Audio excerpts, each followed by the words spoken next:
What's up, everybody? Clint Esposito here with the Two Wheels to Freedom show number 116 with a very good friend of mine, Red Bull X Fighters competitor, X Games competitor, former FMX World Champion, Javier Villegas.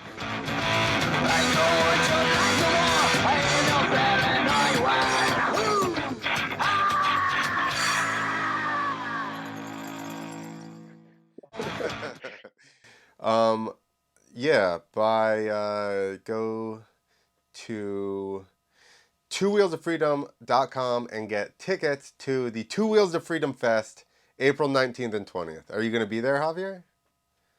Yeah, of course. No, can't afford it, dude. I can barely afford my groceries nowadays. I know, and it's in South Carolina, so. Yeah, that's what I'm talking about. With the prices of gas here in California, I will make it there. Hey, everybody, I'm interrupting this podcast to tell you something very important. April 19th and 20th, Two Wheels to Freedom Fest is going to be at Cedar Grove MX Park in Winnsboro, South Carolina. We're going to have dirt drags for the Harleys and the dirt bikes. We're going to have pit bike races. We're going to have camping with a 21 and up area. We're going to have a bar. We're going to have amateur freestyle motocross contest. I'm going to jump the Harley. That's April 19th and 20th, Winnsboro, South Carolina. Go to twowheelstofreedom.com for the link to tickets. Hope to see you there. Yeah, and the prizes are not very good, so you're going to be in trouble trying to get home with a plaque, first place plaque. So what's up, Javier? How are you? I'm pretty good, dude. I just did this whole mess up before we started that people don't know because they didn't see it. My whole backyard was flying away with this little storm, so I have to rearrange some umbrellas and stuff like that before they kill someone on the neighborhood. Are you guys having a windstorm out there? Rain and windstorm, that things that don't happen in California often, but when they happen, they go all out. I figured you would be loading your bike up to head to the hills right now. Uh, After the rain passes, maybe tomorrow. No, I don't do that anymore because none of my bikes are registered here in California, so I don't want to get my bikes impounded. And right after the rain, the cops are on the hunt for riders to go to the hills, so I try to avoid it. Do you know? I don't remember who it is. You might know. There's an ex. I think it's Ty. Damn it, I can't think of his name. Ty Davis. Is he a Florida or California like ranger motorcycle ranger guy? I don't know if he still is, but I know he was. He was for a bunch of years, and like he was unbeatable on the hills. With legend says, like How are every you time gonna get someone tries to away? run away from him, Yeah. yeah, like he was like trials and what's that, like outdoor champion. Like Yeah. every time you got to get away from him and get like, oh, I know this way out, you find him like waiting for you in some other hill. So like he knew that our hills like the back of his hand, and that's what legend says. And I don't want to go through that at all. And he also raced Supercross. He raced Supercross, then he went off road, and then he became a friggin' headhunter for motocross guys in the hills. What a traitor, dude. That's Not what I possible. thought. I was like, how are you going to go directly to the other side like that? Yeah, I mean, I would like nowadays. I would sell out like that too. Like if there's money there, I'll hunt all of those motherfuckers down. No one's riding in my hills. I know where Vinny Carbone lives. I'll go pick him up and arrest him for that. uh, yeah, get him for all the damage he did to those hills. Yeah, I'll sell out so quick, dude. Nowadays, I'll sell out to anything. So I see a lot of Action Village stuff going on there nowadays. How is that coming? I remember, let's start with this. I remember years and years ago when Javier, you only had Javier and he was real little and we were talking about him riding and you were like, dude, I don't think I want my kids to ride. And now the dude's better than I am. Well, yeah, yeah, I know. I remember those days. I tried to keep dirt bikes away from them as long as I could, but I mean, it's impossible. It's my job. They would go with me to practices, to the shows, everywhere, all the time. It gets into them, but I was like trying to like I never forced them. I never tried to tell, hey, you want to get a dirt bike or anything. I just let them have the first word on it. They were like, "Hey, I want to start riding," so I got them a dirt bike. They didn't like it. We parked that bike for 3 years, and I was happy with it. They were And then, bicycle kids. yeah, they were bicycle kids for a little bit, but like this is before they even started doing tricks on bicycles. Like I'm talking like his first dirt bike, Javi's first dirt bike was when he was like 4 years old. He rode it once. He crashed. He didn't like it. We hung that bike for about 3 years. We moved to California, and he started hanging out with a bunch of kids that rode dirt bikes. So he wanted to join, and he started riding that bike again, and he got really into it. Benjamin came into the picture. He saw the fun the kids were having, so he wanted a dirt bike too. We did the racing thing for a little bit. It got pretty expensive, and they weren't having fun. Like if you don't Hey, here in California, if you don't have like what is your dog barking, yeah, go we. take care of that. I'm getting rid of this screen behind me because it Oh, keeps flickering. oh, we're not gonna have any funny backgrounds going on, I don't. Mine's like just in space. black. Mine's just black, Uh, but it keeps uh, flickering because of the thing that makes it like green screen like that. So I'm just like, uh, it's annoying. So I'm just gonna get rid of it. I thought we were gonna be on space or something like that while we talk. No, you're just in your house. Yeah, this is not yeah nothing green screen behind me. So well, going back to that, Benjamin started getting into it, and oh wait, we're on the racing. They race for a little bit, but here in California, if you don't have the money to race, to have like two, three bikes on top of the line, top shape, best bikes, you barely stand a chance. So they got over it. They decided to stop riding, and I was really happy with it. Like I was okay with that, and Javi kept on riding every now and then, doing some free riding with his friends. And about a little bit over a year ago, he wanted to try ramps, so we went to McNeil's farm. He hit like a 35 footer there, and then out of the blue, without telling me, he hit 75. Like he's always been hitting, he kicks the crap out of it. Oh wow, Like like double deck the landing. But nice. he rode out. He kept on jumping, and then because it's really hard to get a hold of McNeil to ride, we would go every like couple months before he would ride again, and it was like that for about a year. But he would hit 75 like nothing every time. Like he knew exactly what he was And doing. how old is he at this point? 16 or something? 17? About 16, 17. Benjamin has nothing to do with dirt bikes at this time. He's like, nah, I'm over it. I'm just BMX and scooters. And I was like, okay, that's cool. That's way cheaper and Yeah. safer, I guess. And then I bought myself about a year ago an airbag lander, but Beautiful. I didn't get it because customs and all that thing. I didn't get it until like August this year, and we Hmm. set it up at a friend's house. And this kid has never hit an FMX round before, has no idea about airbags. He's with all due respect, all his riding skills are very limited because he just rides around on the bank next to his house, small jumps, nothing that requires a lot of like technique going on. He doesn't have a racing background, so we took it very easy. We set up the ramp like at 35 feet or so.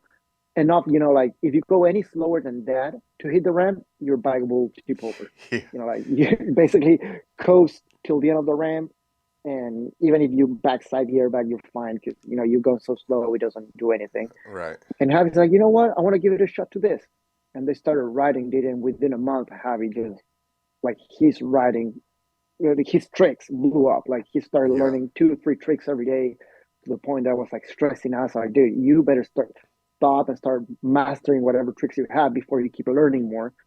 Because if not, like let me tell you by experience, when you try to learn all of the tricks right off the bat, you ended up crashing and things go wrong and you ended up wasting months on You end recovery up instead of improving. you end up doing a cliffhanger and not even touching your feet to your handlebars and just Or, doing a sig grab and not grabbing your seat and, bailing off your bike, stuff like that. So we slowed down and He focused on the tricks he has. He's still learning a bunch of tricks, but like he's focusing a lot on the tricks he does. And he's actually doing a couple of tricks that I can do. And every time I see him do those tricks, it just freaks me out. Well, he's definitely. I do remember. I think it's something with you guys because I do remember the first week we met and rode. You were just like clicking tricks off like mad, and I'm like, dude, I need to just try and keep up here. So that's when I started just learning a bunch of extra stuff because I'm like, holy shit.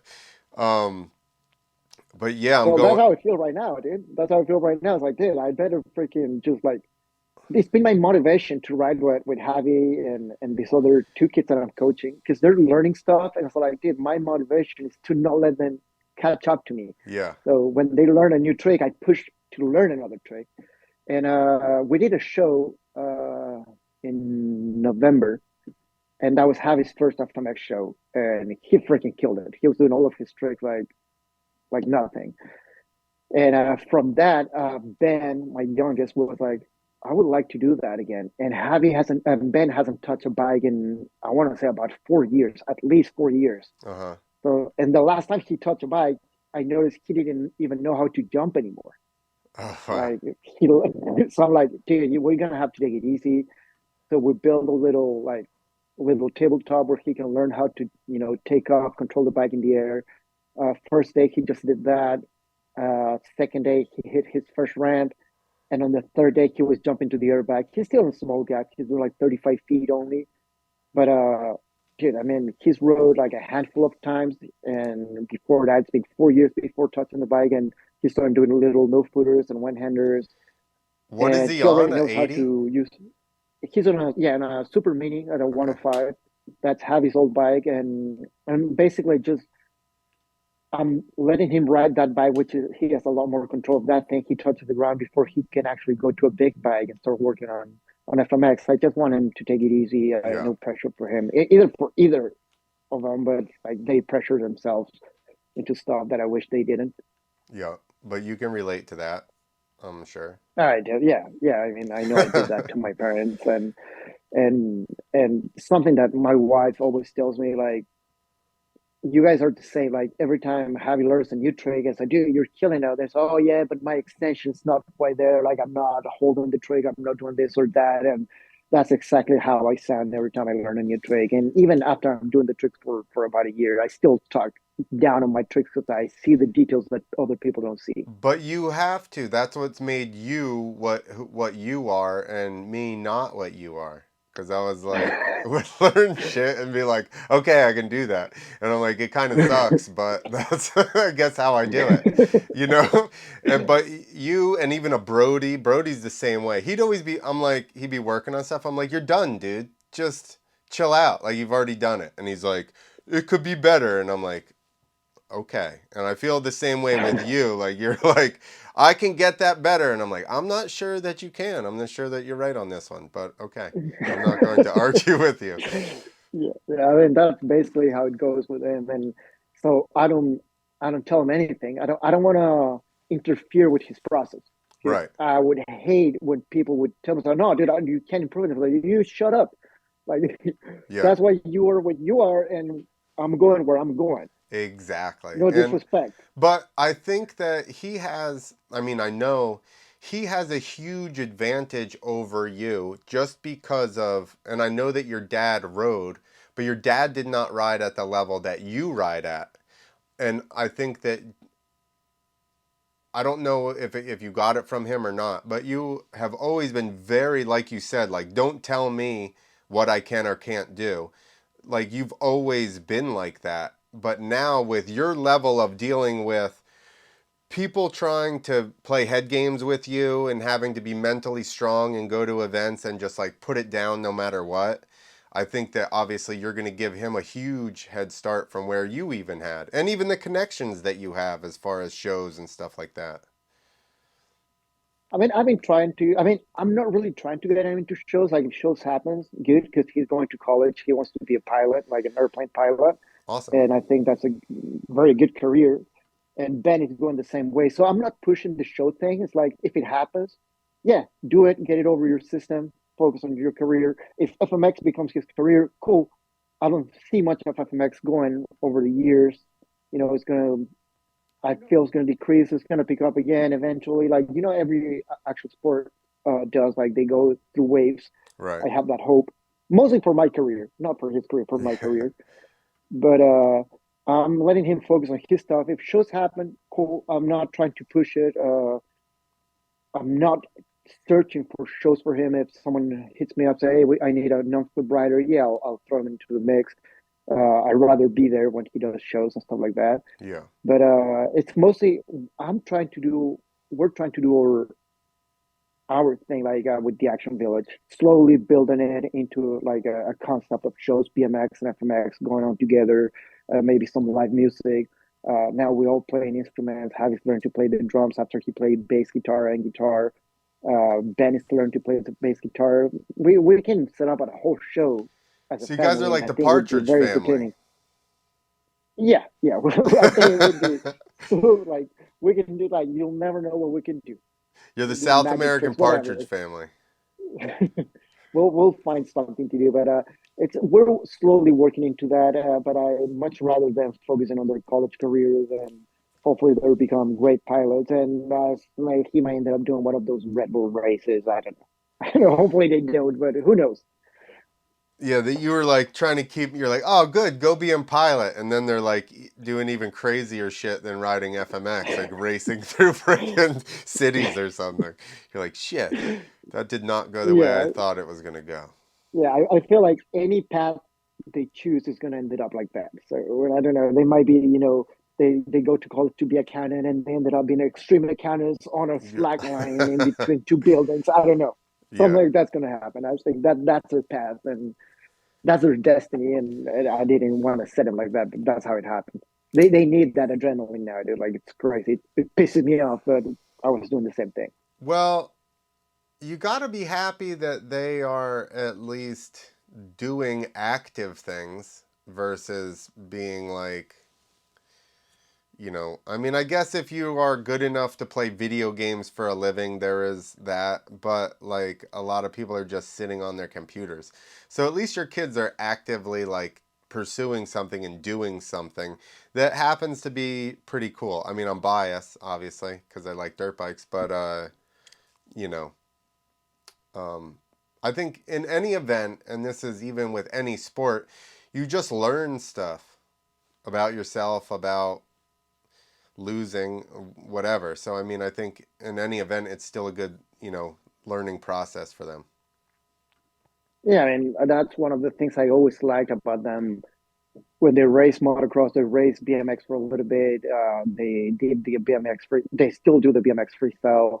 It's like yeah, the process. Like they learn to like yeah, you're gonna go down. As in life, you're gonna go down. You just gotta stand up and try again. Like you only lose when you stop trying. And the hard part is I know the dark part of FMX, like how painful it gets, how frustrating it gets, how much things go, how many demons you get to fight to keep on going and pushing, and then you become addicted to that to the point that if you're not pushing yourself, you get depressed. Yeah. At least at the level that I've been doing this for years, and it's dude, it's a dark path, and if I could keep them away from that, I would. But I feel like it's already too late. They already started, and all I can do is just support them and just guide them to the best way. Like this is the best uh, way to go through this. This is how you approach a new trick. This is how you approach an injury. This is how you approach uh, pushing yourself to your limit. And you gotta also remember that resting is important part of training. It's not just like grinding every day until you're worth nothing and you can barely move out of your bed, which has been my thing lately. I've been working pretty hard to try, turn 40, trying to stay in shape, and it gets hard. I said, dude, I don't get it. I used to work out 5 times a week, breaking for an hour and a half, and now I can barely do 3 times a week. And on Friday, I'm worthless. I need to like take a nap. Yeah, you need naps now. Yeah, what the hell is that? Like, I would laugh at my dad taking naps, and all of a sudden it's like, dude, I just wasted an hour of my afternoon sleeping. What's going on with that? You didn't. You recovered. They also Yeah, say like you that said. you need to, like, if you work out or especially if you learn something, you're supposed to, or you need to rest the same amount of time that you were spent learning, so that way your body can like process and absorb it. So I just like to rest after everything. Man, I'm gonna be sleeping a lot now. Now that you learned that, I'm just sleeping a lot because I've Yeah. been trying to learn a lot of stuff. Like I, I've been trying to keep my body and brain active. I've been trying to like learn to play guitar properly, like with technique, like learn stuff. Like it has to be things that I like. Because when I try to learn random stuff, they don't stick. Yeah. But I've Because you been don't like care. focus on guitar. I think they call Yeah, that ADD, but I think we just don't care about certain things, and that's why you don't exactly. remember. I've been like doing that, and then when I work out, I try to do everything with technique. And then when I ride, I make sure like, dude, like I've been dissecting basically everything I do so I can learn the process. I got to, because I've been coaching these kids, I've been trying to do a lot of that. And I keep telling them, like, dude, there's a difference between doing tricks and knowing tricks. Most people just do tricks. Yeah. They just go and throw them. Like, knowing a trick is the ability of going to any jump and doing it on any jump. Yeah. Like, this people that need like specific circumstances to do that, they do tricks. Like, Well, how about going to flips? different ramps and stuff like that. Flips were the ultimate test of that, right? Because back in the day, people would learn to flip at a spot and then just ride there. And then once they went someplace else, they'd crash because it was just like the run in was the same, the ramp was the same. Like, so they just got in the rhythm of doing it exactly the same and not like actually knowing the trick that well. Yeah, well, yeah, that was doing flips, and we all went through that. Like, we could go on the same ramp and do it, and barely just like lean back and land on your wheels. That was knowing how to do a flip. But now knowing how to do a flip requires like this is exact what I need. This I'm going to control my rotation in the Yep. air. This I'm going to land on my front wheel and stuff like that. And then adding some tricks to the mix.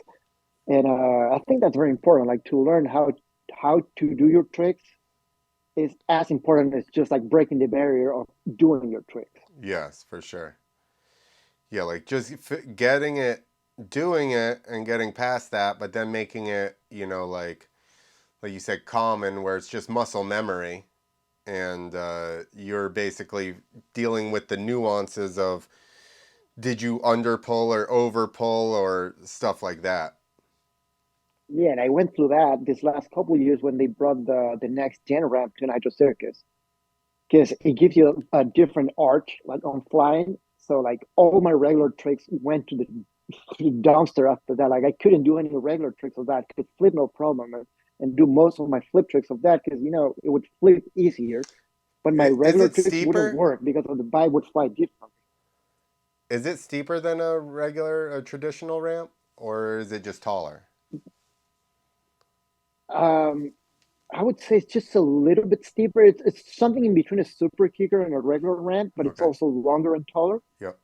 So it gives you a different, like you fly higher. But like let go tricks are really hard for me on that ramp because of I wasn't used to when the bike was going to start dropping, so I didn't know when to let go and grab again. And like bar tricks are hard. Well, bar tricks had always been. Oh damn! I dropped my AirPod. Bar tricks have always been a challenge for me because like injuries and size and chunkiness and all that.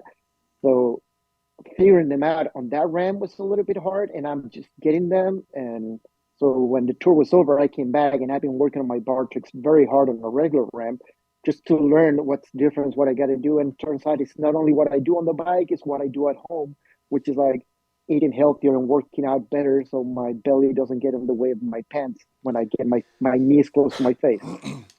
Back in the day, I stopped eating like processed sugar at one point, and I lost like 15 pounds in probably like a month or two. And all of a sudden, my suspension was so much better, and my bike was so much faster. It was awesome. I was like, dude, this is. Brr. I was like, this is great, dude. I can get over this easy. Yeah, for me, it's bar trick. Like normally, like I drag my toes and heels over the. I have to remove my bar pad because if not, I won't go through. and I still drag my toes and heels over the handlebars. And then yeah, I did that. I start controlling what I eat, what I'm eating, like how I eat it. Like I do longer fasting and stuff like that, and then working out. And I do a lot of like core exercises, like holding weight between my legs or my feet. And then I take a couple of weeks of riding, and then I go and freaking I do a bar hop and almost sit on the fence. Like, what the hell happened? Like I was not. It scares me. Like with the ease I go over the bars, and it was just like small changes in my on my everyday life. Yeah. Yeah, I mean, I think that we probably throughout life, it's that's what it is, right? It's just a bunch of little changes that add up to, you know, the big things. Just like And it's you're, funny because we have this conversation with some of my friends here that come hang out. I said, dude, I would love to be like you. Like you're 40 and you're still like hanging out with your kids, riding bicycles and doing this. You guys go on hikes and stuff like that. And then they try to do it once, and then they spend the next week or so barely able to walk. Like, yeah, dude, you cannot expect to like one day flip the switch. You got to do small changes. I've been doing small changes for the last 10 years. Like I've been adding them up to the point like doing like 18, 20 hour fasts are not really a challenge for me anymore because I've been doing it slowly, yeah. like in small, increases. Like I started doing 12, then I went to 13 and 14, and I would go a couple of weeks doing that. I didn't just like one day say, you know what, I'll just go a whole day without eating. Like take it easy. But I think that you and I, on a different level, understand one starting from a very small, like basically just being hurt. You've been hurt a lot. I've been hurt a lot, and therefore you understand the like that you have to sometimes when you come back from an injury, you can't do almost anything. Like your range of motion is gone, the strength is gone, it's painful, yada yada, and then you basic Muscles don't work. the muscles don't work. You don't have range of motion, like and then even with some injuries you get some nerve damage, so then you got to kind of like retrain the The muscles to brain. even your brain and the muscles to like Yeah. work correctly again, which I think a lot of people don't really deal with that ever. And I know that it's just hard when you come back from an injury, like the one time I did my femur, or no, actually my leg. I got the infection, and then when I started to work out, literally, I picked up the kettlebell and I swung it for a couple minutes, and within 4 minutes, I thought I was gonna friggin' pass out, dude. And I'm like, okay. So then I was like, I guess we're just going to like carry the kettlebell around for a bit, and that was literally how I started. Was like, okay, I'm Yeah. just gonna hold the kettlebell for 5 minutes, and then it was like 10 minutes, and then I started I did. doing some little stuff It with is it. so frustrating. So frustrating. I did. Like I was able to freaking like throw the thing like 100 feet away. Exactly, And and now that I can barely pick it up. yeah, and I think a lot of people don't. A lot of people get hurt, and then they're just like, "Oh, this is life now." And I never wanted to. I was Yeah. like, "This is bullshit. I gotta be able to get back to where, I can run and work out and ride and bicycle or whatever and have an active life." And that's what I'm going through right now with my workouts because well, we went on tour for about a month in Nitro, and sleep schedule goes to crap, diet goes to crap, everything gets thrown, out of the board. And you're like, I go back from that and I try to go back exactly what I was doing, but for a month I wasn't doing it, and I'm like, dude, I can't do it anymore. What's going on? Also, like, I do feel like now that I'm over 40, things fade away faster than they did before. Like if I don't keep on a routine, things are just like go way quicker than before. So I'm like into the spot that I'm depleted of energy after a week of workout and riding with the kids. And I'm like, should I just like go back and take it easy, or just like keep on pushing at this level for a couple of weeks, keep pushing at the same level until I break through this barrier, or this is it. Like I'm still divided. I'm just like on the pushing process, except like I have a show this weekend in Costa Rica. I'll be traveling overseas, jet lag and all that. So I decided to slow down on the workout and I'll let the muscle rebuild because for the last 2 months I've just been kicking my own ass as hard as I can. I've been sore every Friday to Sunday. Well, and also working out, and you do a lot of big compound motions, which is hard on your central nervous system, which also needs a break sometimes. You know, like some days I'll work out, I'll just do like if I'm tired, I'll just do like smaller muscles, just like arms. You know what I Mm. mean? And not do like anything big, like where I include my legs and my core and stuff, because that's real hard on your central nervous system. So I think there's 100% a fine line of just realizing how tired you feel, you know, versus am I just being a bitch? I have a picture pulled up Yeah. here of Javier doing a no footed can with his left hand off, which is way It's both. gnarlier than doing it the other way. Disco can. Let me let me think what picture. Um, I can't see it. I know that. It's a It's a You picture of can him show it to doing me. a no footed can and he's got his same side hand off. It's in a Oh stack of yeah, yeah, yeah. pictures.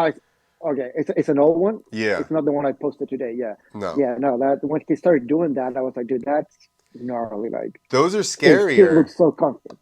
Dude, I went and tried them because when he started doing this, I did. I can't let my kid show me up. And then I went and my hand went like this on the bars. So you know what? That's cool. I think yeah, we didn't need to go back to that. So back in I the did my fair share of scary tricks in the day. I don't need to go back to that. yeah. It's weird just because you're off to the side. So back in the day, I forget who it was. It might have been TJ Lavin or like I think it was somebody like that. They would do no footed can, no hander, and just stand straight next to the bike, and they'll put their arm like down next to their side. And I did like a couple of those back in the day, but I was like, you're like I don't know. I like doing the disco can, so opposite hand off. So then you're still kind of like Mets did. So then you're at least like over Yeah, top of your motorcycle. yeah, no, I tried. I've been trying to get back those old tricks. And I also a firm believer that once you go back to the basics, sometimes you figure out things about newer tricks. It's like, oh man, I could do this, and they'll help the slow tricks. So I started working on those, and I did it for a little bit, but I was not able to get to Javi's level on that thing. He's been kicking my butt. He's gonna scare himself one day and he'll just stop doing that trick completely. Is what's gonna happen. So don't worry about it. Yeah, Dude, he's yeah, it's a circle of gnarly. life. His rock solid. His feet are up super high. Huge, dude, huge. He's not happy though because he said he's not holding it enough. And this is before he started doing look back double grabs because I did see some recent ones Yeah, where he's full on just head tucked through his yeah. shoulders. He's doing those look back helicopters. I've never done that trick in my life. I can't connect both. Like a double or a Like regular look back, helicopter? like double grab look back Oh, okay. But Indy. in the air. Nice. Yeah, Yeah, I never. I've looked back on yeah. like three double grabs ever. Just It's regular not a ones. comfortable trick, dude. It's not a comfortable trick. I'm like, I'm not going to make it through my arms here with my head. Well, yeah, dude. It's like why I'm not looking at my handlebars. I need to know where my handlebars are situated right now. Yeah, for sure. Um, I need to. I was thinking about how the village, the action village, came to be a little bit, and I was thinking about that sketch that we made. I need to find that sketch. Oh, oh yeah, it's still on my YouTube channel, my old YouTube channel, the Village Brothers, right? Yeah, where basically, so the whole premise was Javier and I were talking about how he doesn't get hired because he's not American enough. So then we're like, we need to, we need to rename you. Isn't that the truth? Isn't that That the truth that still? was the whole that was the whole basis of all this. We're like, you if you were American, you'd get way more shows, dude. So I'm like, you just need to change your name to like the John Village. So that's where Yeah. I started calling him John Village, and then we did a whole sketch about I was your manager, you and Gabriel's manager, and we changed your guy's name to the Yeah, Village Brothers. we made a mock-up of that Sum 41 video clip from like 2002 or something that I'm still waiting. We actually even used the same song for the clip. But it comes even for further back from that when we just started doing shows together, and I would show up and you would tell everyone it's like the village people's here because you know me and my brother. for the Villegas, and no one could say my last name. Uh, So you would tell we're the village people for like at least a whole year, 2006 or seven, on the all the FMAs, and we just stick to it. yeah. Now it's on ramps. Yeah, now when I start making money, I need to send you a cut. Oh shit. I'm hoping Javier makes money.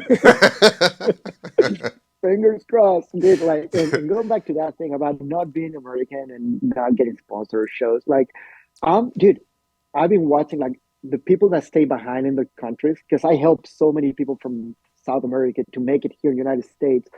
And I mean, I know Rudy Waller was the first freestyle rider from Latin America to make it big, but I feel like he built the road, but I felt like I paved the road for them. And Yes. with doing the all the IFMAs, like being world champion, Rebel fighters, and all that, that to the point that FMX became like a something cool in Latin America, to a certain degree. And I left all that behind, chasing my dream. But everyone that stayed behind, they're not all sponsored by all these big companies because they're like the biggest thing on their countries. No. Even in Chile, we got Chino getting sponsored by energy drinks and motorcycle brands because he's the best one down there. Yep. And out here in a limbo, people from my country won't sponsor me because I'm not there, and people from this country won't sponsor me because I'm not From from here. here. I get the best of both worlds. Yeah, dude, I agree with It that. is frustrating. It gets frustrating, but I mean, it is what it is. I gotta remember every now and then that I never did this for the money. I never started doing this for the money. I did it for the challenge, and God damn, it's been a freaking challenge to make it happen. Yeah. I It mean, is rewarding. yeah. It is frustrating though, like it would be nice to have some repayment for the amount of hard work that you put in. And I would go this one further. And I love Rudy, and Rudy's awesome. And he was definitely the first one to break out. But you took it not only to another level of riding, but even professionalism. Because I remember dealing with you, and you were always very like, I don't want to say rigid. That's the word that came to mind. But you were just very like deliberate about stuff. And I think that Discipline. disciplined, yeah, and even on working with promoters and stuff, you were way more like. I mean, I guess it still is just discipline, but that's probably what I'm trying to say. You brought it to that next level. It's like everybody before Ricky was partying, Ricky Carmichael, and then he started to train and take it serious.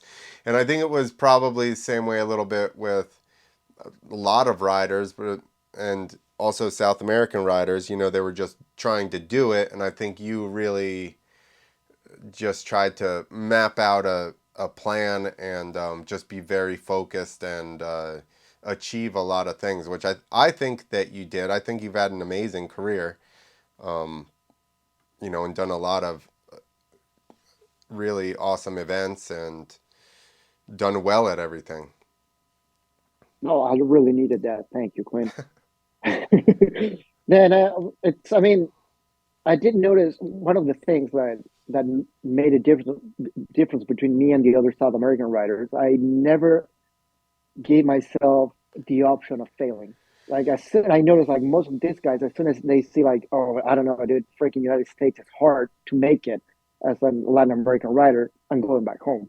I never gave myself that option. It's like I'm not going back home. I'm staying here. I'm making it happen. And then both my kids started making their own lives here. It's like even if I wanted to come back, I can't anymore. Yeah, Their lives are here. So I mean, I think that's the secret of success per se. Like you either make it or you die on it. Yeah, not having any other options, I guess. yeah. I said that a long time ago too. I'm like, it's hard to beat somebody that just doesn't quit. It's like if you just never Yeah. go away, it's Well, I'm still here, still trying to make it happen. Now I'm fighting another fight, which is to try to, I'm not trying to be the best anymore. I'm just trying to keep my level yeah. from fading. It's like I'm trying to like extend my youth, I guess. Trying to think I'm still 25, 30. I get, Which I yeah, wake up feeling like that, thinking like that until I step off bed and my knees and lower back hurts. Like, oh yeah, I'm not 30 anymore. but you're in a lot of better. Like that's the thing. When I was young, everybody's like, "Wait until you're 30." You know what I mean? And then I'm like, name me somebody that's old that's not bitching about how they feel anyway. Like, it doesn't make a That haven't difference. touched out, yeah, haven't done anything, like no Yeah, sport whatsoever, nothing that's demanding. They're still limping. They're still. So one of these friends that we have here, they're from Chile. They live close to my house. We hang out pretty often. We were talking about this, about how like this sport is like so it punishes your body so hard. So you gotta basically force yourself to be in constant pain at the gym. So the regular pain fades away behind that, right? yeah, And we're talking about that, how like when it's always been like wait until you're 25, wait until you're 30, wait until you're 40, wait until you're 50. So I've yeah, been waiting for a long time. I've been in so much pain for this. It just faded away. Like I'm used to it already. Like yeah. I don't think it's gonna get that much worse. But like these friends, just we're talking about this. She stands up from the table that we're having dinner at, and she's walking with her hand on her lower back. It's like, what have you done with your life? And you're like in worse shape than me. Like, Yeah. don't talk to me about like it's gonna suck because it sucks already. You just get used to it. That's how I feel. I feel like we're better off because we've just acclimated to suck. So now it's Yeah, like, if you feel just all right, you're like, "Psh, this is sick." yeah. Like, oh, would you wake up one day with no pain?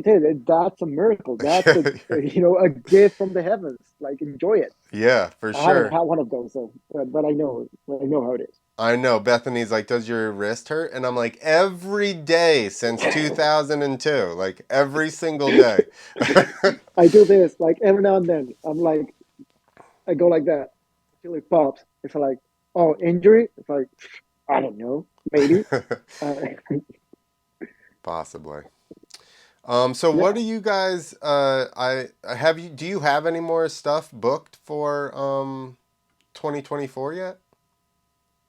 No, not really. Well, I have this show with Nitro Circus in Costa Rica. Uh, then I'm just like winging it. I'm very relaxed about it. I'm just like since I switch my mentality of like I'm not doing this for the money. Like I switch my mentality for like I don't do this for money. I get paid to do it. Like that's the switch I did in my mind. I was just like I grab whatever show I can grab and just make the best of it. I have fun. We had this conversation before. I do the same trick whether it's for Nitro Circus, for X Games, or for your local fairgrounds. Is like everyone just serves me at my best. Yeah, that's a good story. I like that one. I'll tell everybody. One we're at some tiny little show. I hired Javier Yeah. to come to this thing and he's like making me look like a shit. Like just doing all these tricks. And I'm like, there's like literally 700 people there. And I'm like, what are you doing, dude? And he goes, it's somebody's first time seeing me out there, and I want them to see my best. And I was like, God bless you, Javier, because I'm doing minimum amount of shit here. But again, this is why you are riding what you're riding, and this is why I rode what I rode. And I think there's a lot of very small nuances that add up to just the way of, and I'm learning still as I get older, and I'm learning a lot of these things, but it's just like very small nuances towards all this stuff, and being like that, forcing yourself to ride at your highest level no matter what the setup is. And let me tell you, a lot of times the setups are not the greatest. My riding would degrade through the ramp to ramp series. By the end of the series, I was worse because I was like, every week the setup sucks, and I'm afraid to do these certain tricks, so I just didn't do them. So then by the end, I was 4 tricks less than I had at the beginning of the tour. But Javier was never like that. No matter what, if we were doing a demo in the cold for 20 people or whatever, he's still throwing down as hard as he can. So I mean, that's another reason I respect not only your riding but just you as a person, because like I said, you've just been very like focused and driven, and like, this is what I do, and I'm gonna be the best at it that I can be. And yeah, I mean, it's just been real fun to watch you progress and handle all those things. Like, whenever we're at, I know riding events is scary, and I would always like, I was mechanic for you at a lot of events across the world, and I was never worried that you couldn't handle it. I was never like, it was always comforting to me, like, when, or like, if I hired you for a show, like, I was never worried about the other guy. I was never worried about you. You know, like, no matter what the scenario was.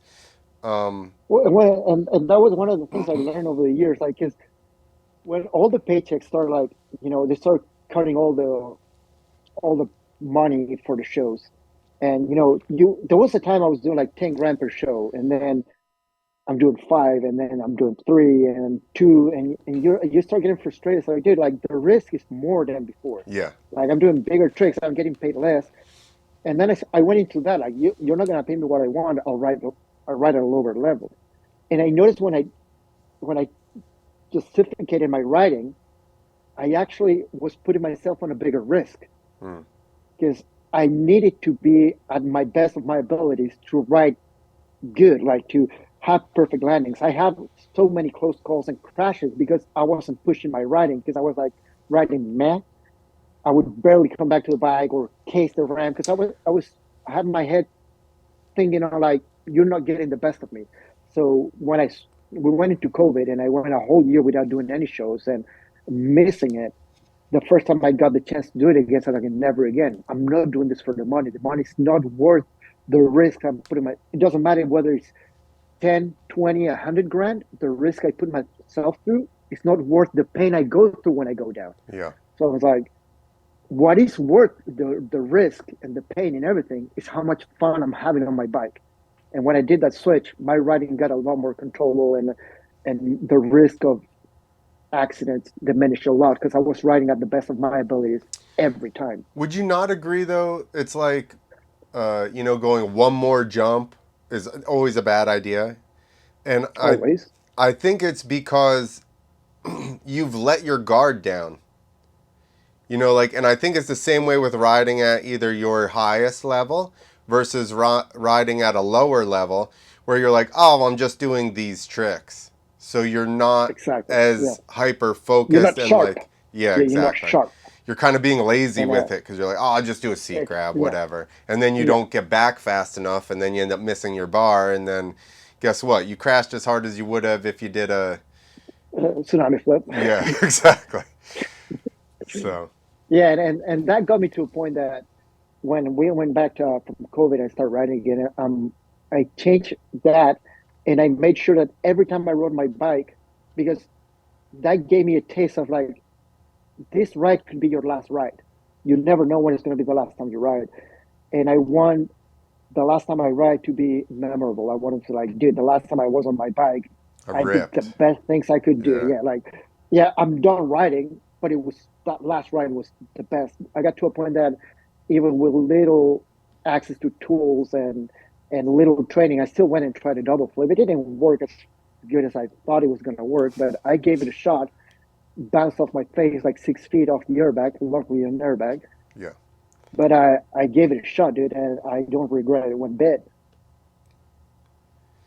Well, that's all that matters, right? Is, I guess, the the meaning of this whole conversation is that you need to do something that you really love and is meaningful for you to do, because that's ultimately all that matters, right? Is being fulfilled and enjoying what, this is like your art, right? We call Yeah, artists, but we don't call you guys artists. But you 100% are. Your style is different than other people, and this is what makes you feel, alive, and what you like to put your time and energy into. And I mean, I would even say at the end of my career, I was not enjoying it because I was no longer progressing, and I was doing tricks I'd done for a long time, and it was just not fulfilling to me anymore, because I'm like, the point of all this is to be progressing and like trying to better yourself. And once I got to a point where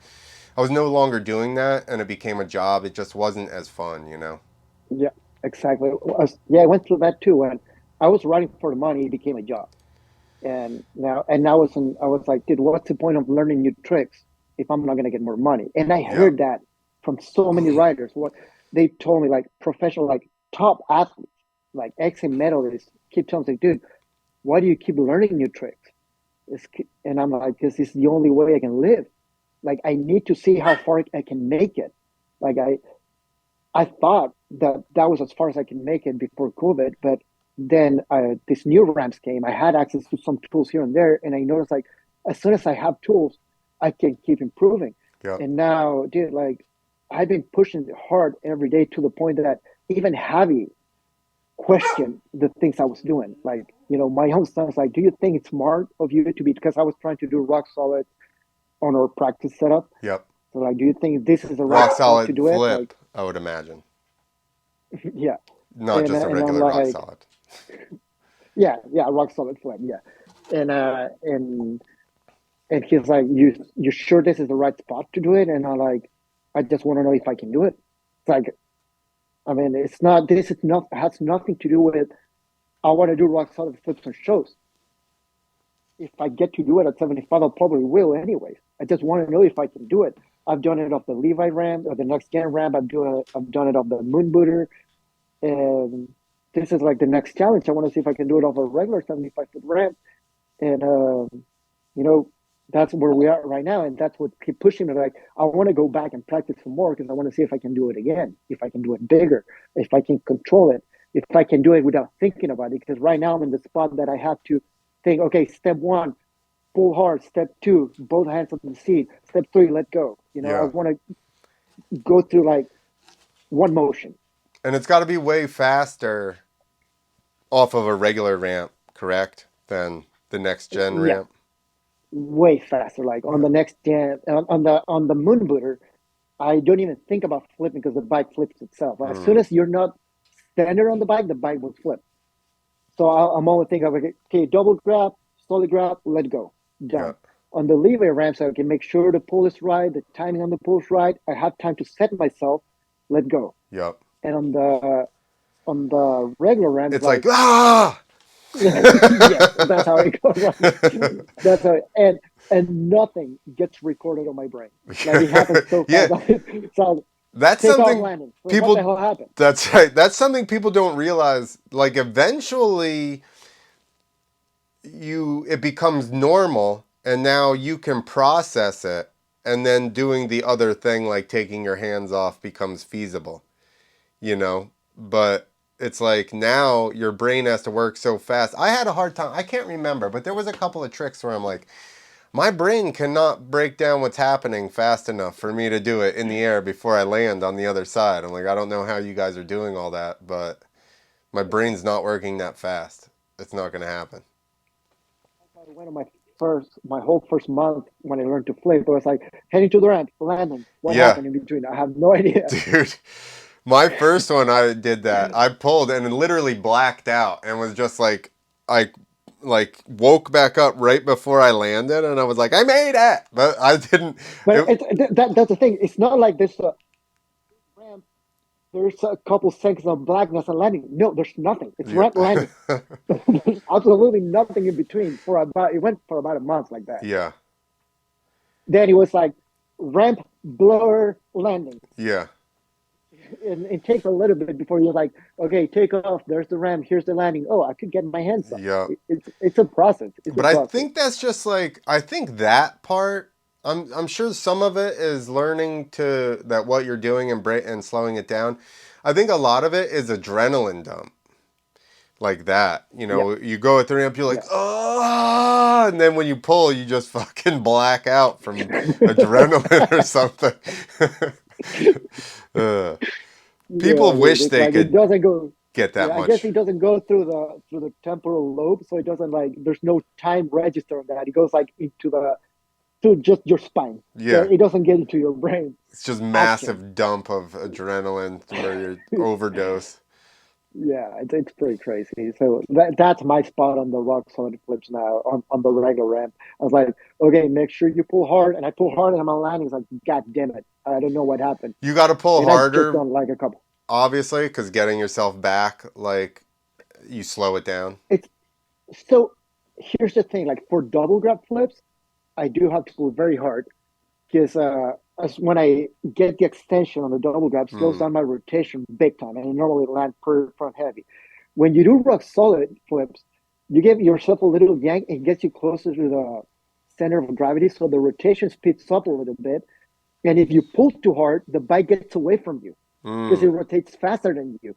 So it's you gotta find the spot. But I'm still Yikes. to the point like if I don't pull hard for the rock solid flip and I don't commit for the rock solid flip, I'll land really front heavy. Mm. So I'm still pulling very hard. Wow.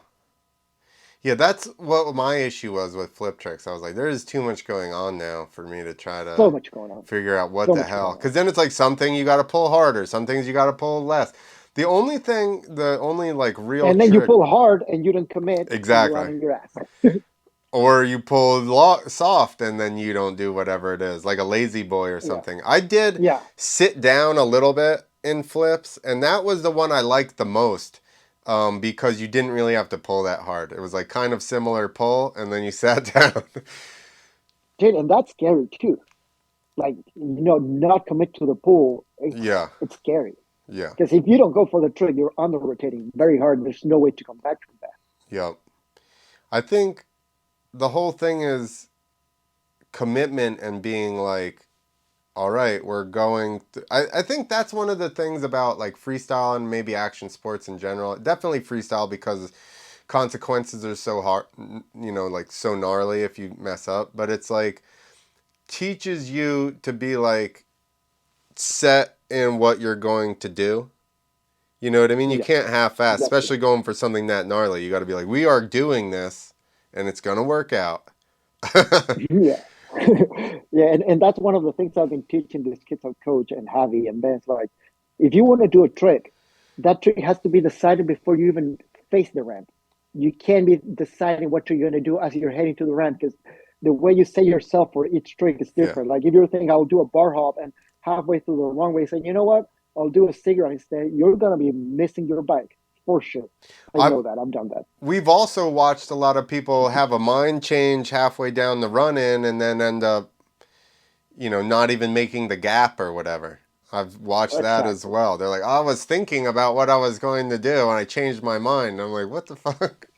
Yeah, no, the trick's decided like before you even face the ramp. That's when your decision's made. You don't change your mind at all. Yep. The only mind change you can do is like, I won't do a trick. Yeah. Yeah, yeah. Straight jump versus. I agree. And you better not decide that. I've watched people decide they weren't going to flip too late as well. I did that. I did that. It sucked. I've never done I, that one. I never did that one, fortunately. for me, it was like it was super windy. We were riding that Kamchuk. It was super windy, side wind, and I'm heading to the ramp, and like the lower part of the run up, you couldn't feel the wind. And once you went past the landings, you can feel the wind Mm. right on the face of the ramp. So I'm already committed to the flip, and I get to the bottom of the ramp, and I feel a little of a sideways. So, oh, maybe I shouldn't flip. And yeah, the bike already goes like that, Yeah. and it's gone. Thinking about it now, I did bail out on some, but it was early enough where I was just like super, Oh like boy. sky wheelie and just like landed like way nose high, but not like enough where I got like actually, into the flip or anything. All right, we'll wrap this thing up. What is there any place you wanna send people to? Like Yeah, I mean, hell? my social media. Yeah, yeah, mostly my teacher that told me I will never make it. Uh, Everyone that told me natural career doesn't go past 25, suck it. I'm still making it. Now, just check the social media, the Action Village, my social media. I do a lot of live streams on my practice. If you guys want to watch an FMX show going on, all the background, we talk a lot. Sometimes we even play guitar for the people watching, and we talk about stuff. So it's fun. Uh, it's not making me any money, but again, we're not doing this for the money. We're doing it because it's fun. I am doing this podcast for the money, people, so please subscribe. Oh yeah, yeah. Well, I'll send them to Clint's podcast. You're sending money to donations. So you got too much clothes if you're trying to make money on a podcast. When you have too Like many clothes to sell? yeah, Yeah. yeah. No. You're wearing too many clothes if Oh, you're making yeah. money. Well, I was going to say that Where are earlier. your feet? Where are your feet at? When you kept going, I'm not doing this for the money. I don't ride for the money. There was no good opening, but I was going like he only does OnlyFans for the money and rides for enjoyment. No one cares about what I have to show on OnlyFans. There is a furry pants fetish, I'm sure. Oh, dude, So just so that's you know, horrible. Javier and I are both hairy, but Javier's only hairy from the waist down, and it just looks like he has furry pants on. That's it. I'm like, how does that happen? I don't, dude, now, well, I trimmed it, but lately I've been growing like an X-shaped freaking furry X. It looks like I'm part of the X-Men when I'm shirtless. That's good. Like I be part of some mutant team. I'm just mostly hair everywhere, so you guys can Yeah, imagine but you that. look like you had a whole full suit. I got the furry pants. All right, the dogs say it's time to go. All right, All right, I everybody. agree. Thank you guys for watching, and please follow Vern. Vern's very mad. Follow Javier, the Action Village, and JV Air X on Instagram.